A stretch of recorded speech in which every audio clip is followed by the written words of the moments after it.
Welcome, everyone. We are now live on Stibbs TV if you want to watch along. Our friend Jack Mitchell from Lincoln joins us, our sister station KLIN. If you're watching along right now on the YouTube, Jack, do not go into the light. Look at the brightness of that light. Oh, my goodness. It's like Poltergeist. He's like that little girl in Poltergeist. Like he's crystal. He's going to disappear into the light. Or how about fell over coming out of the light? You know what? I think if they ever did remake Close Encounters, Jack would actually be a good a person to play the Richard Dreyfuss role, the guy who gets like wildly obsessed with something and ends up building Devil's Tower in his house. Sound like Jack at all. Out of mashed potatoes. You could do that. I haven't seen that movie. I only remember Richard Dreyfuss from What About Bob? Oh, you never saw Jaws? I was gonna say, wasn't he in Jaws? Oh yeah, I forgot that's him. Okay, that's fine. Yeah, I've only seen Close Encounters once. I was like 13, 14. It's pretty good. It was. I thought it was fine. I'd probably like it more as an adult. Because wasn't that movie geared more towards adults and E.T. was geared more towards kids? Oh, yeah, absolutely. Maybe I'll watch it. Yeah. It was a lot more serious. Yeah. So, all right, admit it, Jack. Now, while we do not like the circumstances that they are not playing basketball, not having Nebraska basketball has probably been good for your blood pressure the last week, right? I guess it's probably a little bit. I mean, it is a little disappointing when there's like, again, just nothing on the calendar to look forward to. Now we've taken off sporting events that I'm interested off the calendar in addition to anything that we're ever doing at all. So that's the downer. But yeah, you're probably right in the overall plus minus of my mood that it probably ends up helping all in all. As we've gotten to this point now with basketball, both in pros and in the college, like, should we have seen this coming a little bit better? Because even with all the hand-wringing that we had about football, and specifically college football a few months back, once the sport got started, it did seem like a lot of us were just like, okay, this is how it's going to be. We're going to watch this. Yet with the NBA and with college hoops, I've seen a lot more of the what are we actually doing here with playing these sports question get thrown out on social media over the last few weeks. Yeah, I wonder if, and I don't know that I saw it coming. I thought I for some reason had in my mind that there would be enough kind of progression in what we knew and the testing and just kind of progress dealing with things. But what I probably needed to have thought about more was that you've got smaller teams. I think you're getting probably transmission is easier when you're playing basketball than another sport within a team, and that's why you can have breakouts like what you're seeing at Nebraska. And then you get a few guys who are out, and that can be a whole lot more impactful in basketball than it is in football. So yeah, in retrospect, I didn't necessarily expect this, but maybe I should have now that I think about it. And then along those lines, after what's happened with Nebraska in particular, and we've seen it happen with other programs too, should this give us a new perspective on the conversation we had in the offseason of football about like athletes being safer on campus? Or just to play devil's advocate to my own question, given the state of the country right now in the pandemic, should we have expected something like this to happen anyway? Or is this just too unfair of a question to even ask? I don't know. You mean, should we reevaluate the position that we took that athletes would be more safe playing, for instance, football than being a student on the campus at large? Yeah, or just the sport being canceled, and who knows what would have happened otherwise. I mean, you I guess you'd kind of wonder what the comparison would be of students at large, which in most places they're still not back on campus or just getting back to campus, actually would be as compared to what you've got for athletes. I would still suspect it's a lot lower in athletes, but with basketball, that it would be interesting, guys. And I don't know the answer to this, and maybe there'll be some kind of a study on it later down the road. But is the percentage actually better or worse in basketball for how many infections there have been per player, or any of those things? And then compared to the normal student body, I actually don't know. I still tend to think when you have mass rapid testing, that's always better and more safe than if you don't. And you probably are more careful about spread if you're playing than if you're not playing. But, it's still, we've seen from football and now from basketball, even when you do those things, it's still darn near impossible to be perfect on this. Basketball, of course, was the sport that got hurt first. I'm talking college, with the cancellation of the tournament. And then, of course, we spent the whole summer arguing back and forth about whether or not football should be played or not. then made it through football season, not unscathed, but made it through. And I can understand maybe a little bit of the fatigue that folks might have about the NBA, only because the NBA did come back and play and then have turned around and started relatively soon thereafter. Yeah. Whereas college basketball got its most important event whitewashed off the calendar, just completely taken out. Yeah. And so it would have been a harder argument to say, we can't bring basketball back after they worked so hard to bring football back.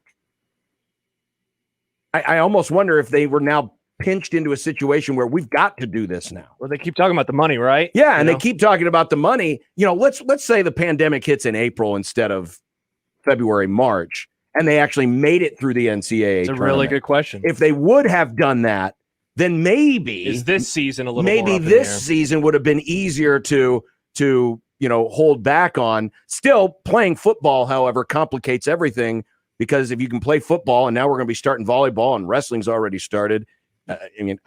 You really kind of put yourself in a catch-22. Yeah.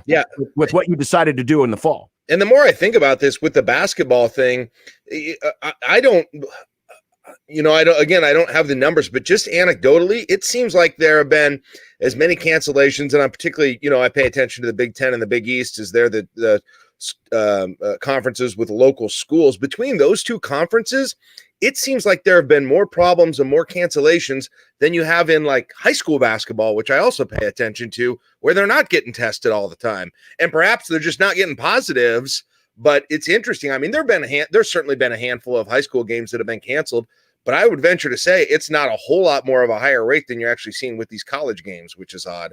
How much of that, just not knowing the ins and outs of a high school basketball schedule like you do, how much of that is just the sheer number of games that are in college compared to high school? So if you get a positive test, you're most likely wiped out 2 games, whereas in high school maybe that's not the case. Just maybe spitballing and trying. Normally I think a high school team would play 2 games a week, so it's not all that different from college just in terms of the totality of the games. The only difference that I can think again is that if they're not being tested every day, you maybe would have picked up a lot more positives. Yeah, for sure. But that's one thing that I wondered about too. And it's gone, not perfect, but it's gone with the high school sports. You look back at high school football too, there were blips on there, but they had fewer problems, it seemed like, than college football, at least in the state of Nebraska. And those kids are most of them are going to school every day. Right. That's the other thing. And being uncontrolled in the evenings and all of these things. So it's just kind of odd to overlay those two things.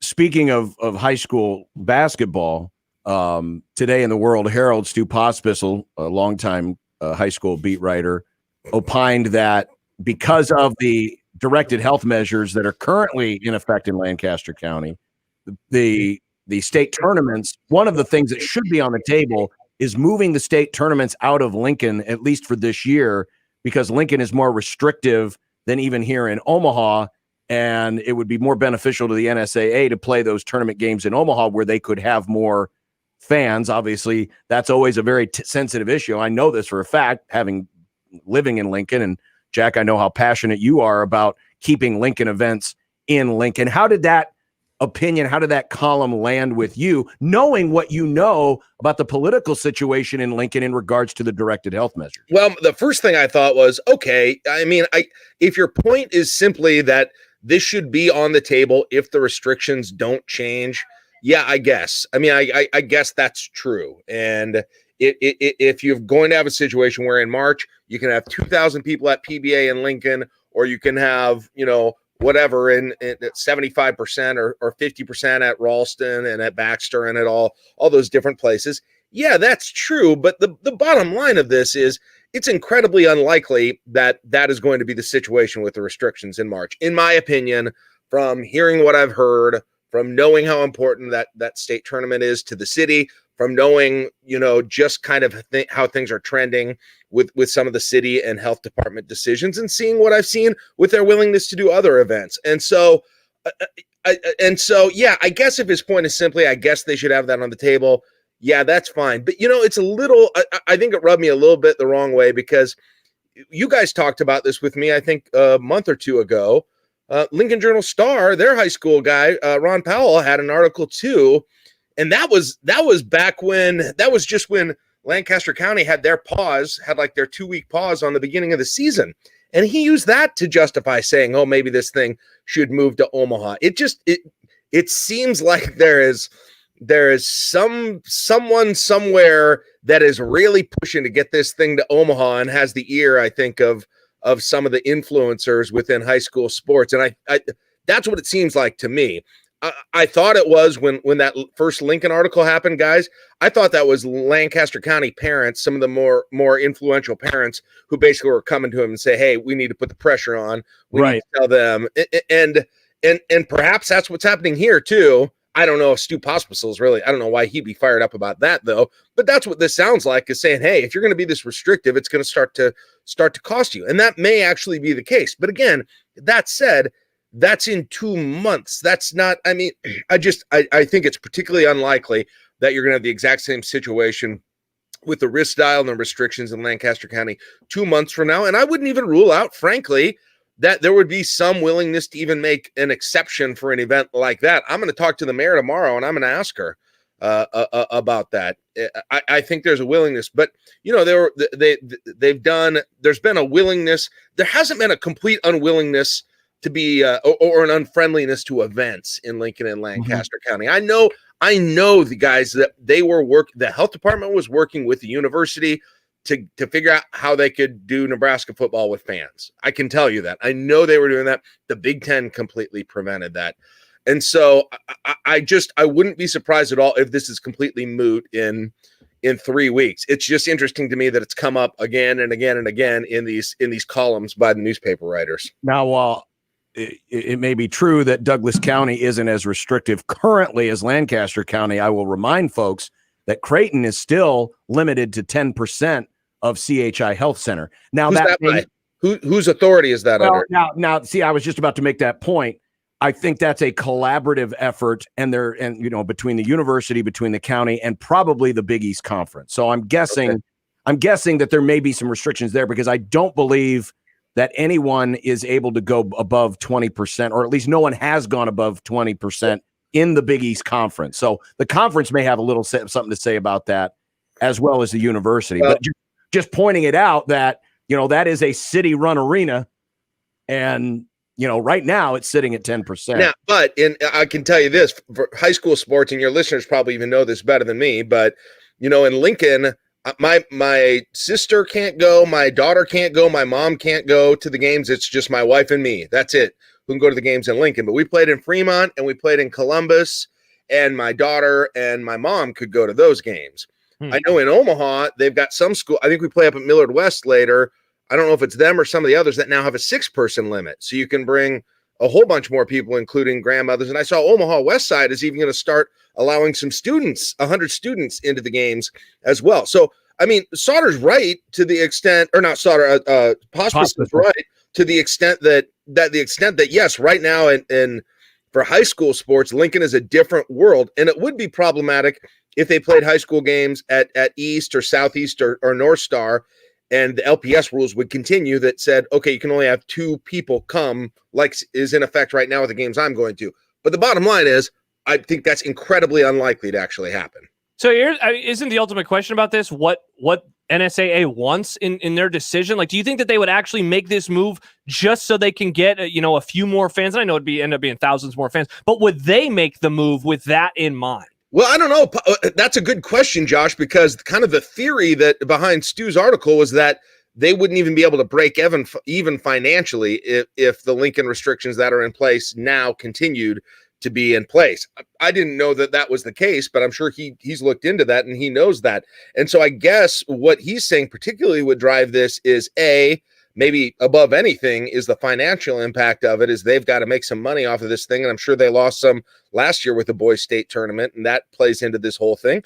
And then B is, yes, you're going to have a whole lot of schools that want to come into Lincoln and play. And if they're scheduled to play in Lincoln high schools and they can only have 2 people there, heck, guys, if you browse Strive and watch some of these other games around the state, depending on where you look, it looks a whole lot different, I can tell you that, than it does in Lincoln in terms of how many people are there, how many people are wearing masks or not wearing masks. It's a completely different deal. And if then they're sent out to Lincoln, they're like, nope, only mom and dad can come, grandma and grandpa can't come, whatever for this huge moment for the school, you can understand that they'd be worried about some kind of blowback for that, where they can do it anywhere else in the state. But again, I don't think that'll happen.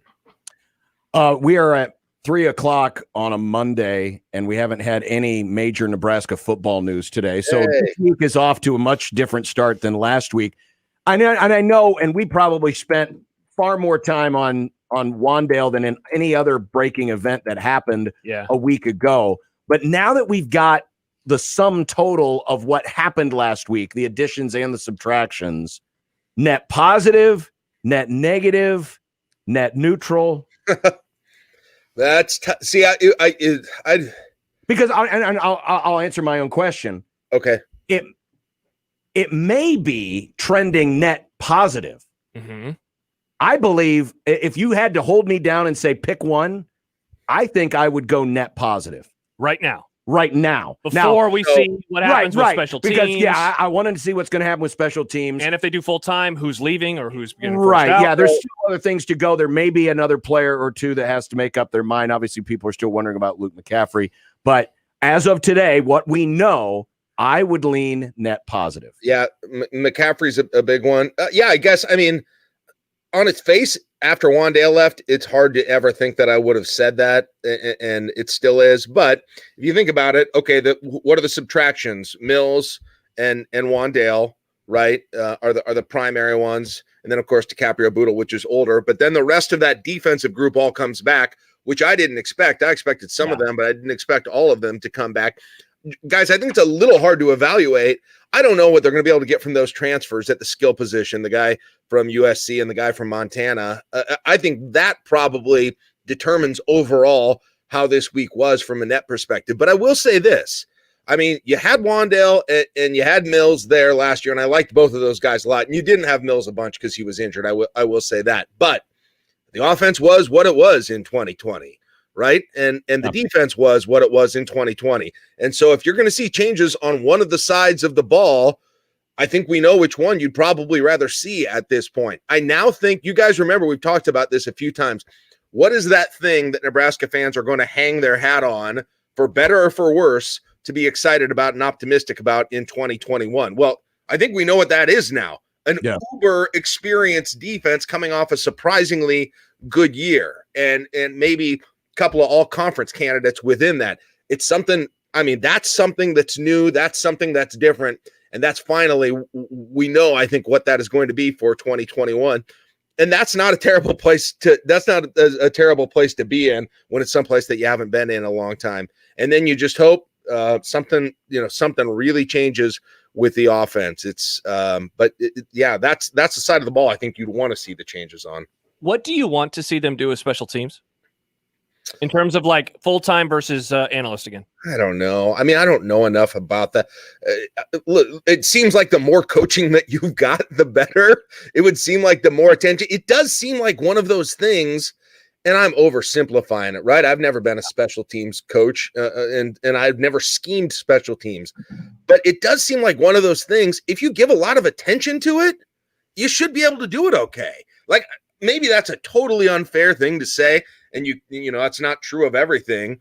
But if you really, figure out your schemes and figure out which guys fit in best where, and you do the recruiting smartly, it does seem like a place where if you committed to being good to it with the personnel and with coaching, you should be able to do that. At least that's how it feels when you're watching it, right? When you're watching the game and you're like, just put somebody else back to return. Why do we have this guy back there returning kicks who's never going to return a kick? Or why does a punt coverage always terrible or kick coverage always terrible? It doesn't seem like an overly difficult thing to fix. And so I would say, based on that, I think I would probably prefer to have, an actual coach, an actual on the field coach that is focused on that. The question is, what do you lose? Because there's always an opportunity cost. Yeah. Well, let's first off hope that everyone who has COVID in the Nebraska basketball program gets well soon. Yeah. Especially Fred with the heart thing. Yeah. Fred with the heart thing, certainly. And you got a couple of assistants who are up there in age, but honestly, here we are, we're on the 18th. We may not see another Nebraska basketball game until February. Mm-hmm. Yeah, well, the best possible right now is the 30th, the Penn State game. But yeah, who knows if that's even possible? And will be really interesting, guys, to see what they try, if they try and make these up, which ones they make up, who makes that decision. I'm sure I've got a million questions about the Big East, who has lost a number of games. How are you going to do all that? Well, and the Big Ten will be right on top of it, I'm sure. They've been really good with scheduling and communication.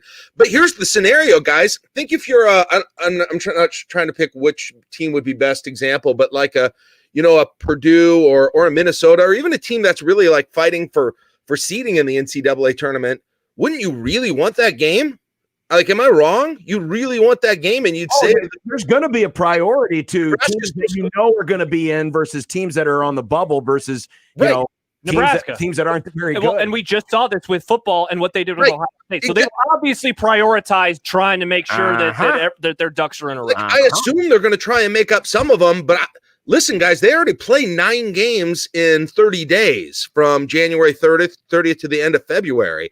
That's 1 game every 3 days. So you're not putting in a whole lot more game. You might be able to put a couple of them in, but you're going to have to pick and choose if you make games up. How that's going to be determined is going to be fascinating. And I'm sure the Big Ten, again, will not only do it in a very well thought out, well communicated way, but it will benefit Nebraska in whatever way they choose to do it. Listen, I am with John Niatawa, especially for these big conferences. Skip the tournament. Yep. Skip the conference tournament and use that week to make up a couple of games that you need. Yeah. And just award the automatic bid to the regular season champion. And on those lines too, I'm wondering what's going to happen with the NCAA tournament, because remember, everything's in Indianapolis, but there was that report by Matt Norlander, I believed, where he said that it's probably going to be a little more compressed than normal because everybody will be in the same city. So I wonder the timeline of all of this, and will they keep the championship at the same date and then basically work backwards and try to have as little time as possible so they can just go. They have to spend more time between Selection Sunday and the first 4 because you have to test positive for 7 or test negative for 7 straight days before you can even enter the whatever we're going to call it, tournament bubble. You guys, the NCAA tournament is already an amazing orgy of basketball. What if we compressed it even smaller into 7 total days, the whole thing? Start games at 8 a.m., go to 2 in the morning. It'd be amazing. You think that the week between Christmas and New Year's is a wasteland? It's going to be a wasteland if we're playing NCAA tournament basketball for an entire work week or over most of an entire work week. Yeah, because they didn't go every other day. So with the team that plays in the championship, both teams, they play 6 games. You do that in 12 days. You literally could do the whole tournament in 2 weeks if you went every other day. Oh, it would be amazing. It would be take the days off now just in case. Go tell your bosses. All right. Have a great week. We will talk to you later. And hey, volleyball on Friday. Come on, women's basketball. Have you bought your subscription to BTN Plus, the official home of Nebraska volleyball? It's insane. It's crazy. I have resisted doing it my entire life. It's mainly been bad non-conference basketball games, November games. There might have been a couple of baseball games on there as well. I've never bought it.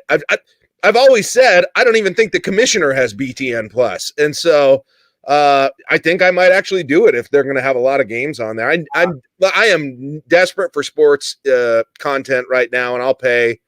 I suppose I'll pay. We'll drop Disney Plus. My daughter will cry, but we'll drop Disney Plus, and we'll just get that. We'll be Mandalorian. I haven't seen a Star Wars movie since the Pod Racers one. My man, shut up. Maybe I will. I have Disney Plus. Don't you have tables you have to assemble out in the parking lot? All right, Jack. We'll see you next week. Bye, Jack. Later. There he is, Jack Mitchell from our sister station, KLIN. He said something because I know you just put up a poll question about Nebraska's offseason. That typical I want to hit on. Bob Bishop poll this question. Is very typical. But I want to hit on that, and I have a take on the special teams component of this, and kind of something that Jack just said there as well. Yes, we did put up a poll question. Typical. The very same question I asked Jack after all the changes of last week. Obviously, we don't know what's happening from here forward. Yeah, so this could change. Yes, this can change. But now that we've had a couple of days to absorb everything that happened last week, net positive, net negative, or neutral, in terms of how do you feel about the changes that have taken place? You can vote right now on the JTech Construction Zone Twitter feed. Back after this on 1620 The Zone.